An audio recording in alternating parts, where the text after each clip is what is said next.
I'm going to be honest right from the get-go. I hate this sermon. I'm just prepping you right now. I do not like what God is saying in this particular thing. I have a feeling you're not going to like it either. So if I sound a little sour and bitter at times, I think you're going to know why. Because this has to do with what I've labeled. I'm sure someone else has also labeled it this. I don't know. I might have ripped it off from someone. But I'm calling this the theology of accommodation.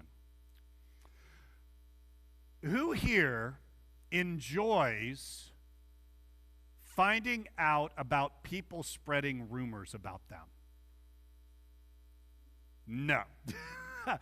Absolutely no. Rumors are really bad. We also don't like, I don't know about you, I do not like battling rumors. As I've gone through the years, I've gotten mostly to the point where if I hear a rumor about myself, the amount of energy and effort it takes to combat the rumor makes me sometimes look bad because, wow, he doth protest too much. Maybe there's truth to the rumor. Or I might even say something like, I don't even want to dignify the rumor with a response, right? Yeah, I mean, this is all stuff that I think we've all heard. If you've come to me and said, hey, someone is spreading a lie about me, what do I do? I think for the most part, I'm going to say something like, take the high road, continue to live your life in respect and honor to God, don't spend too much energy and effort combating it or putting out these fires, and just continue to live your life. I'm probably going to say that most of the times, but is that something that we should say all of the time? I think we've all been victims of rumors. I remember that I was a victim of a rumor in high school. There was this young lady that I was dating, and I come to find out, this is one of those lessons in dating that I think I've taught my sons pretty well.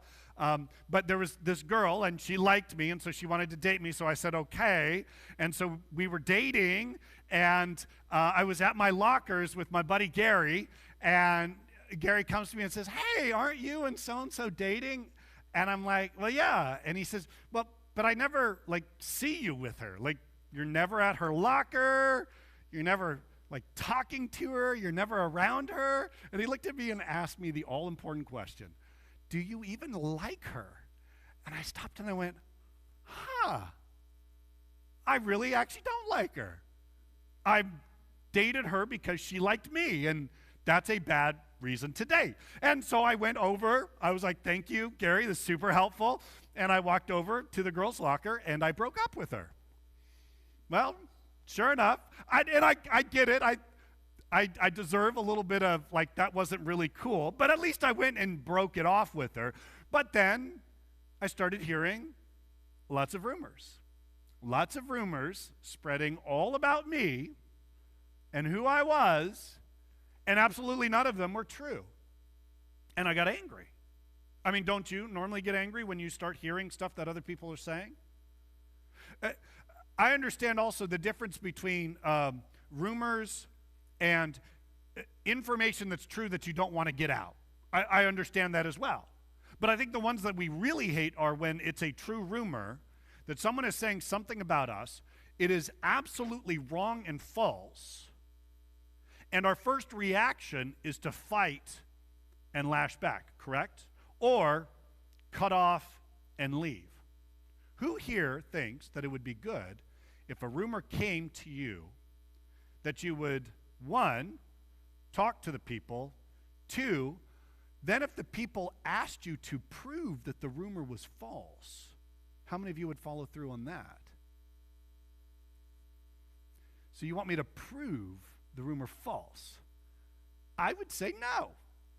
I would say, I don't really want to do that. I don't want to dignify it. Paul is going to do things differently. And that's why I don't like this. Now, again, I've heard some people say that nowhere in here does it say that Paul's, what he did was some sort of godly example.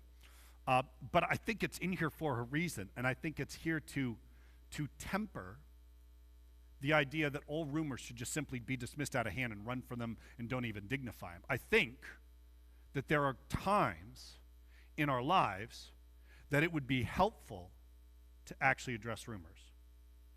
Now, if you're asking me, how do I know which times are which? I'm telling you, the older I'm getting, the more I'm realizing that it's not about the passion that I have towards something, it's about the wisdom that God gives me to address things properly. And all I could tell you is I think you need wisdom, and I think you need to do things from the right position of your heart. And I think that's where Paul is going to help us. He has a drive and a passion for something, and that's the reason why he addresses these things. So, there we go. That's my intro. Let's take a look at this stuff.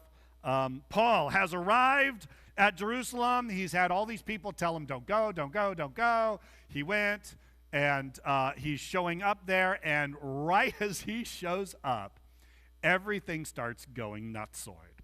When we arrived at Jerusalem, the brothers received us warmly. The next day, Paul and the rest of us went to see James, and all the elders were present. So this is James, the brother of Jesus. If you remember, James, the brother of John, the Zebedee thing, remember, he got killed several chapters back. So this is James, the brother of Jesus. So James shows up, all the elders are there as well. And Paul greeted them and reported in detail what God has done among the Gentiles through his ministry. So it's this great love fest is happening. And when they heard this, they praised God. Then they said to Paul, we're going to have a little talk. You see, brother, how many thousands of Jews have believed, and all of them are zealous for the law. They have been informed that you teach all the Jews who live among the Gentiles to turn away from Moses, telling them not to circumcise their children or to live according to our customs. And that's the rumor. Paul, rumor has it that when you talk to people, especially Jewish people, you tell them don't even worry about any of those laws, any of those customs. It's a fancy word for it. I like to throw out fancy words to make sure you know that I have some sort of education. It's called antinomianism, and it's something that's against the law. The idea is, let's say you become a Christian, and you look at me and you say, well, what should I do now? I go, well, you know what? It really doesn't matter. Like, you can still, do anything you want sexually. It's no big deal. You don't. I know that you're stealing. There's nothing wrong with that. Baptism, not really super important. Don't worry about even doing that. Church, don't. Bible, yeah, it's there, but hey, you believe, so who really cares about that, right? And, you cuss a lot. That's fine too. Nothing really matters. That's the accusation that Paul is being laid against Paul. Now, based on what we know from Paul and based upon especially the writings of Paul, remember about half the New Testament is Paul's letters, we come away with a very clear truth that was not Paul's stance. Paul's stance was, your actions do not get you into the kingdom of God. Going to church does not save you. Remaining sexually pure doesn't actually give you salvation. But once you are saved, you now live according to what God would want. You live according to that grace. So there's a big distinction, and that's why he's trying to help these Jewish people realize, no, it's not about how you live that saves you, but once you're saved, now you live this way. He even would write things like, hey, because we've been saved this way, should we just go ahead and chuck God's law out the window? And he even throws out the strongest Greek phrase he can, meganoito. No, absolutely not. He says you should still be doing this. So this rumor that's come up is patently false. And if I were Paul, and aren't you glad I'm not, I would have looked at him and said, well, why don't you bring him here? Let's have a talk. Or, look, my whole record reflects for itself, and I'm not even going to dignify this rumor with a response. But it gets worse. Listen to the request that is made by these Jewish people. They say, what shall we do? they will certainly hear that you have come. So do what we tell you. There are 4 men with us who have made a vow. And take these men, join in their purification rites, and pay their expenses so they can have their heads shaved. Then everybody will know there is no truth in these reports about you, but that you yourself are living in obedience to the law. So it's a strange request, but he says, hey, there's these guys, these 4 guys, and they're good Jewish people, and they've taken a vow, and they're at the point where they need to fulfill their vow. And so the way that you can prove that you are a good Jewish person is it costs money to get out of the vow. It costs money. You have to do certain sacrifices with certain animals, and so that's going to cost money. Why don't you pay their expenses? And if you pay their way, then everyone will know that you're a good Jewish person. And I think to myself, is this what I want to spend my money on?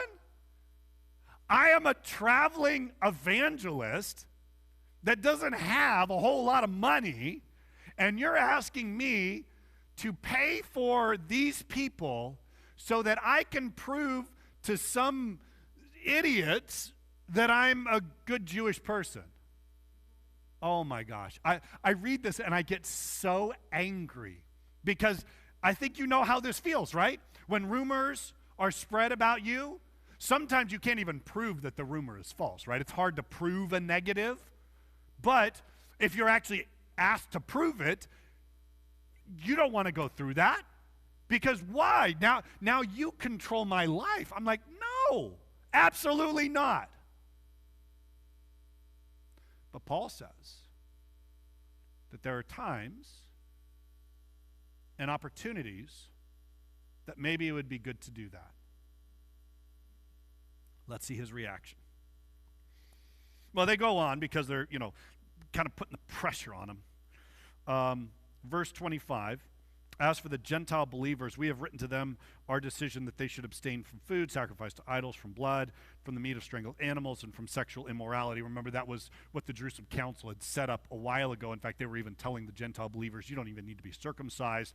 But for Jewish people, you still had to be circumcised. So there was definitely some misinformation that was going out. I mean, does anyone here know the power of misinformation? We're living in the middle of it. That's all I hear nowadays is misinformation. All I hear nowadays is someone said, well, I read something on Facebook that. Now, if you start off by saying, I read something on Facebook that, I'm not taking that as authoritative in my life.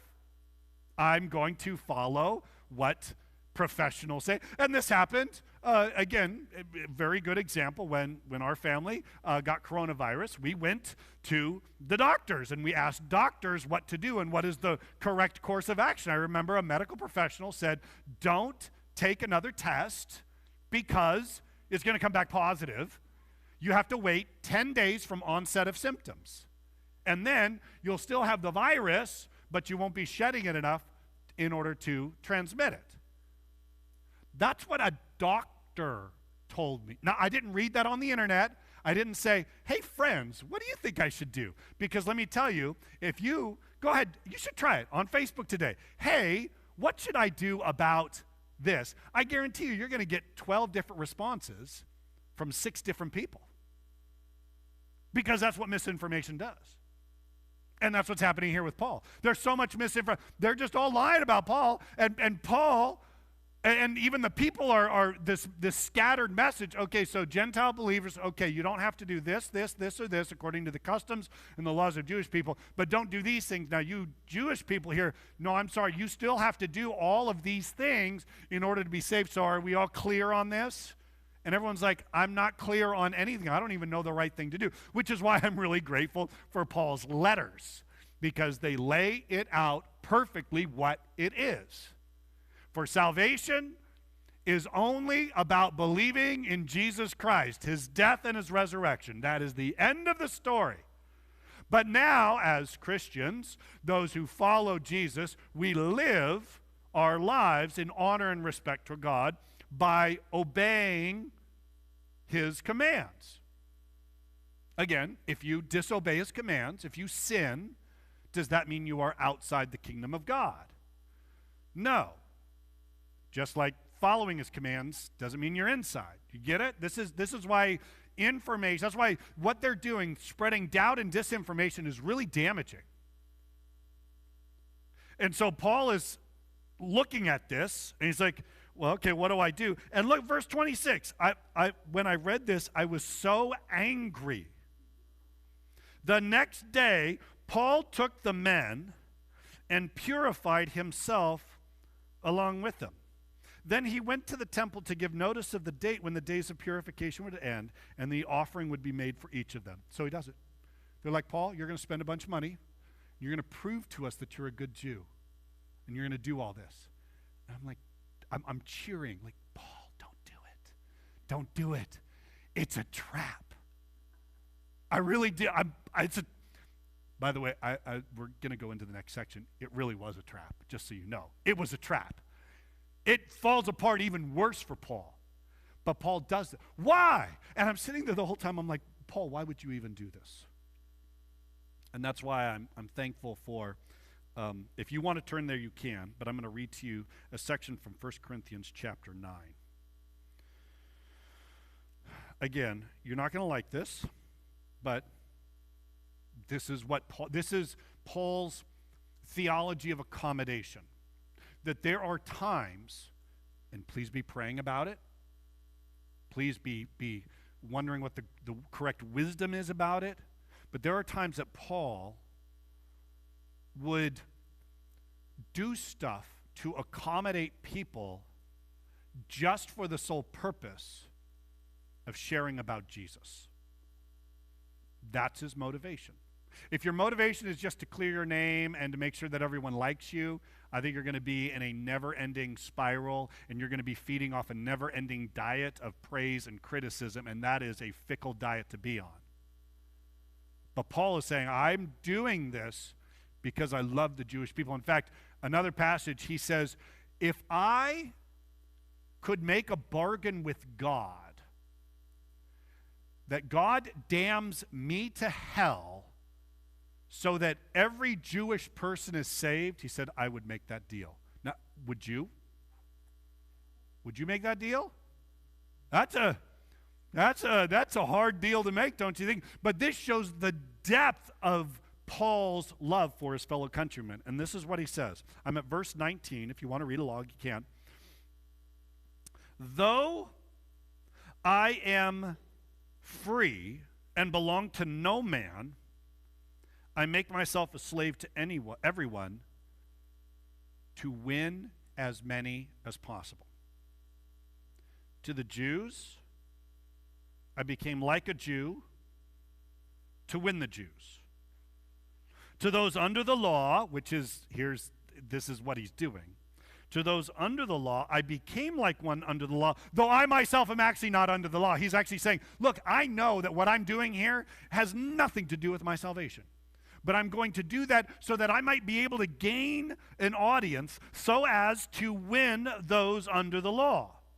To those not having the law, I became like one not having the law, though I am not free from God's law, but I'm under Christ's law. So this would be, if you come to me and say, yeah, there's this raging party with a lot of alcohol and drugs, and I want to win those people for Jesus. So I'm going to go, and to those that don't follow God's law, I'm going to go and be like those who don't follow God's law. No. Did you catch what Paul said? He said, though I am not free from God's law, but I'm under Christ's law. So he knows. He's like, look, if I ever do that, I'm never going to break my own morality. I'm never going to say, oh, I will act completely contrary to God's law. But I will do what I can in order to gain an audience with them so as to win those not having the law. To the weak I became weak. To win the weak I have become all things to all men, so that by all possible means I might save some. That's Paul's drive.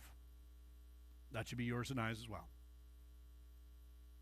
Our drive should be, you're going to encounter people who you maybe are not in line with theologically or morally And it's easy to become arrogant and condescending. Please, by the way, I'm preaching to you, but I'm also preaching to me. You know that, because you know me. You know, I so vividly remember that time when I'm doing a wedding, and this lady comes up to me, and I failed. I failed in Paul's test here. This lady comes up to me, and she knows I'm the pastor, but she doesn't know anything about me. And she starts talking to me about her theology. She starts talking about how, the earth speaks to her, and how she listens, to the stars. And you know what this is one of my regrets, my failures. I looked her straight in the eye, and she says, I talk to the stars. That's what she said. I looked at her and I said, do they talk back to you? Like, what do they actually say? Because I was mocking her. And Paul would say, to those who are quasi-religious, with not a very good grounding in biblical theology, you should become one who is like someone who is quasi-religious without a biblical foundation. And then you can put the parentheses, though I myself have a biblical foundation and follow God's law. But how do I become like that so that I can talk to them, so that maybe I could win them? I've thought about this, how I would change what I would say to this young lady. I would say things like, yeah, wow, it sounds like you really are in tune with things that are maybe spiritual. I could maybe take her on a path of what does it mean to actually listen to something that you physically can't see, because that's what we've got in common. And then I can maybe pivot and talk about how God sometimes speaks to us, or the Holy Spirit sometimes gives us leadings and promptings. And then I could push her in that way. And then I would talk about God as being the creator. And so if God is the creator, that means God created the stars. And I don't find any information that God is communicating via the stars, but maybe God's trying to talk to you and get your attention. Do you see how I can become like one who is quasi-religious so that I might win those who are quasi-religious? I think the majority of us have come to the conclusion that everyone out there is stupid. I mean, when I read Facebook, it's all I see. It's like, you all are stupid. Like, it doesn't matter what side, what topic, nothing. Like, coronavirus, you're stupid. I know everything and you don't, so don't give me your advice. Politics, I know everything, you are stupid, you don't know nothing. Church going, I know everything, you know nothing, you're stupid. Everything about our lives is about being judgmental and angry towards other people. And Paul would say, stop it. You're all stupid. No, he wouldn't say that. He would say, if you encounter someone who is ignorant on coronavirus, don't mock them, don't hate them, don't stand in condescension over them, but talk with them. And do you love them? This comes from a deep-seated love for other people, and that is gone right now. And I believe Christians, we are the ones that should start by loving others so much that we don't just dismiss people and post nasty stuff about them, but instead we should love them to the point that we're willing to actually even entertain and talk with them about things that maybe we don't even really like. And I think this is important for all of us. I really do. I know it's not the point of the sermon, but I still want to make one more final statement, because what we often do is we act very little like Paul, but how many of us act a lot like the people spreading the rumors? Right? We all do it. Don't lie. I know you, and I know you hear something about someone else, and you're like, "Oh, that's juicy. Oh, that's interesting." And then the best part is, I love it when you act quasi-religious and say you're going to pray for them. And I know what it is. It's a religious way of saying gossip. And so you hear something, and then immediately you now make a judgment about someone else. How many times have you done that? You've heard about someone else, and instead of waiting, instead of seeing, instead of understanding if that's really, you just simply take it, and now every interaction you have with this person is based on a bias because of someone else. That's a dangerous thing to be. And then when you start perpetuating rumors, and if you are someone who then requires that someone prove themselves, that becomes even more dangerous. Maybe there's a young lady who gets pregnant outside of wedlock. And you somehow, for some reason, are personally offended. And you say to yourself, you know what? I got to hear her apologize to me for it, or else I don't accept it. And there was times that I've done this in the past. Heather and I have done this when we've encountered this situation, and some are like, well, I don't know if she's really sorry for her sins. And I'm like, really? Like, how do you, like, you've had conversations with her? No, but she's obviously not sorry. I'm like, really? Because I've had conversations with her, and she is completely remorseful. And she's changing her life. And God is using this in order to bring her closer to him. But some people are like, nope. You got to prove it to. If you walk around telling other people to prove their faith to you, I don't want this to sound too bad, but I want it to sound strong enough. You are no better than these people who are asking Paul to do the same thing. So, just word of caution. Again, I know that's not the point of this message, but I think it needs to be said. I think that Christians need to stop perpetuating rumors and lies. Instead, we should be people who give others the benefit of the doubt and say, you know, I have such a heart and desire for people that I sure hope this is true, and I'll be praying for them. All right, so this should settle it, right? So Paul gets accused. You're not a good Jew, but if you go and you jump through all these hoops, it will prove that you are a good Jew and everything will be okay. Guess what? It's not going to be okay. Paul, do you have the heading on yours? I mean, I love my heading. Paul arrested. And by the way, I wrote it in my Bible because I thought it was an interesting information. From here on out, Paul will be in chains for the rest of the book of Acts. 28 chapters in Acts. So, yay for Paul. He's so excited. So when the 7 days were nearly over, some Jews from the province of Asia saw Paul at the temple. They stirred up the whole crowd and seized him, shouting, "Men of Israel, help us. This is the man who teaches all men everywhere against our people and our law and this place. And besides, he brought Greeks into the temple area and defiled this holy place." And they had said this because they had previously seen Trophimus, the Ephesian, in the city with Paul and assumed that Paul had brought him into the temple area. There's a lot of assuming going on here. So Paul has this group of people who say, you're not a good Jew, do this, and we'll say that you're a good Jew. He does it, they believe it, but now there's a whole brand new group of people who say, well, I don't believe it, and I think that this guy's it. And they grab him, and they say, we saw him with Trophimus, who was obviously a Gentile, which, by the way, that is a lie. Trophimus and Paul this would have been, I know it doesn't sound serious to us, like, oh, he brought a Gentile into the temple area. But, you know, I don't have a really good example of what would be like this, but this would be a transgression of a church law that is so great that it would cause major offense. I couldn't come up with anything, so, but that's how angry they are. So they grab Paul and they seize him, and what do? They get the mob going because doubt and disinformation spread super fast, right? And I'm wondering, what about the other group that Paul just proved himself to? What are they doing?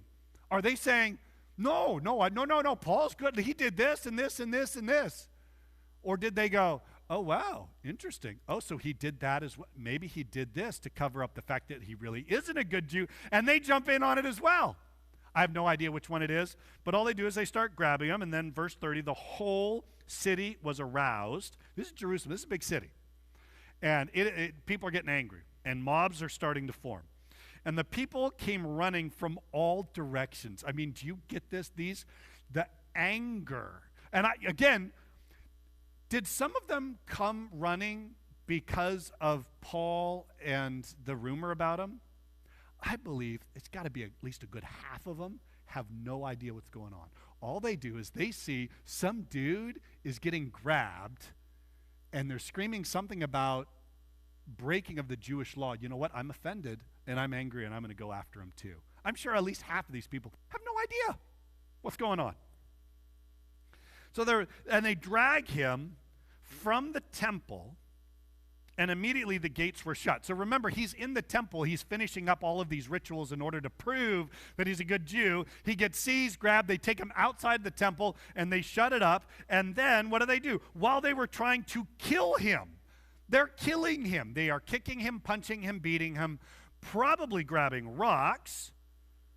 And while they were doing this, the news reached the commander of the Roman troops that the whole city of Jerusalem was in an uproar. Okay, so the federal government is now going to get involved. He at once took some soldiers and officers and ran down to the crowd. There was the tower, I wrote it down, but I can't read my own. It was the Tower of Antonio. This was where the Roman people, the Roman guards, knew that the Jews were ungovernable, that they always loved to riot, that they got offended at every little tiny thing, and so there was always these outbreaks that kept happening. So they actually built a tower right outside the temple so that if something bad happens, they could rush in as quickly as possible and quell. This is how bad things are. So the Romans now get involved. And he at once took some officers, soldiers, I'm in verse 32, and ran down to the crowd. When the rioters saw the commander and his soldiers, they stopped beating Paul. They're beating Paul until the Romans show up. How angry would you be if you were Paul? I would be ticked. I just did all this. Lord, give us the theology of accommodation. The commander came up and arrested him and ordered him to be bound. Now, who was the victim? Paul was getting beaten, and what happens? He gets arrested. The Romans come and said, well, it's obviously this guy's fault because they're all beating him, so it must be his fault. We're good at that, right? We love to lay blame. And I know it happens. I love this example. If you were out and you saw a guy and a girl obviously arguing, and the guy slaps the girl, what would you think? You'd be angry, right? Like, yeah, and you would lay blame at the fault of the guy, right? And I think we all think that, right? Okay, same scenario. You're watching, guy and girl are fighting, and the girl slaps the guy. Who's at fault? It's the guy's fault. He must have said or done something that ticked the girl off. It's interesting. We have these things that are always in, and that's what the Romans, there's a fight, it's broken out, and they're beating someone, so obviously the person who is guilty is the one being beaten. Oh, man, holy cow. So he arrested him, ordered him to be bound with 2 chains, and then he asked who he was and what he had done. Like, let's not have an investigation before. Let's arrest him first, pull him away. Okay, so who are you? And why are they so angry at you? But this is the problem. Verse 34, some in the crowd shouted one thing and some another. It is chaos. And since the commander could not get at the truth because of the uproar, because doubt and disinformation are pretty darn powerful, and truth and certainty are definitely lacking in today's society, he ordered that Paul be taken into the barracks. And when Paul reached the steps, the violence of the mob was so great, he had to be carried by the soldiers. Do you get it? It's like a reverse mosh pit, right? He's not crowd surfing because it's fun and it's like, ooh, this is great. No, he's crowd surfing on the soldiers, and they're like lifting him up and carrying him, and they've surrounded him to try to protect him. And the crowd that followed kept shouting, away with them. They are so angry and so upset. I'm stopping here because, again, Paul's going to speak to the crowd. You know what I would have spoke? I would have been like, you brood of vipers. You Satan's spawn. I would have just used some of Jesus' words, right? That would have been a good thing. But Paul doesn't. Paul loves these people. He loves them, even though they're trying to kill him. I only know of one other person that was like that. Another person who was accused by the Jewish authorities falsely. Rumors were spread about him, how he was leading insurrections. He was going to tear down temples. Other rumors about how he was just blasphemous. And that while he was hanging on the cross that someone had built and nailed him to, while they were walking by, spitting, screaming, and hitting him, he looked at them and said, Father, forgive them, for they don't know what they're doing. The depth of love that Jesus had against people who were trying to kill him was immense. Jesus reminds us to pray for those who persecute us. And you might have a very righteous case to be angry and upset. And I don't know about you, I'm quick to go there. But maybe there's times in our lives we should stop and say, God, give me a heart like Jesus. Give me a heart like Paul. And help me to love them so that I can pray for them. And I pray, Lord, that you would infiltrate their hearts and their lives. And Lord, whatever I need to do to show them how much I love them, I'll do it. Even if that means sacrificing stuff that I have, I'll do that because I want to show how important this is to me. I think if we all had even a smidgen of the theology of accommodation, I think things would be vastly better. And I pray for all of us that we would, at times, understand when do I address rumors and when do I not. When do I try to prove my faith and when do I not, because that's just going to be fruitless. When do I stop and fight back and when do I not? And may we all have wisdom, but may we all have the heart of Jesus, that whatever we do, it is always driven because of the depth of love we have for other people.